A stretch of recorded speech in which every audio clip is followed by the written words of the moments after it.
ఆంధ్రాలో ప్రతి 1000 మంది మగాళ్ళకి ఇదివరకటి రోజుల్లో 921 మంది ఆడపిల్లలు ఉండేవాళ్ళు.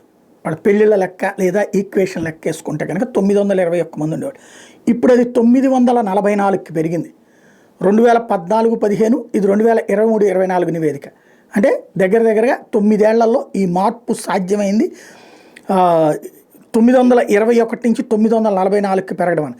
దేశవ్యాప్తంగా 2023-24 ప్రతి 1000 మంది అబ్బాయిలకి అమ్మాయిలు 930 మంది ఉన్నారు.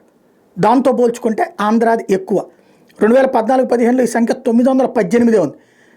ఏది 930 ఇండియాది, అది కూడా పెరిగింది, అమ్మాయిల సంఖ్య పెరిగింది. ఇది కేంద్ర స్త్రీ శిశు సంక్షేమ శాఖ చెప్తున్న లెక్క. అంటే అమ్మాయిల్ని ఇదివరకు భ్రూణ హత్యలు చేసే దశ నుండి పూర్తిగా మార్పు రాకపోయినా కొంత మార్పు వచ్చింది. పుట్టగానే చంపేసినటువంటి సంఘటనలు ఉన్నాయి, కడుపులో ఉండగానే చంపేసిన సంఘటనలు ఉన్నాయి.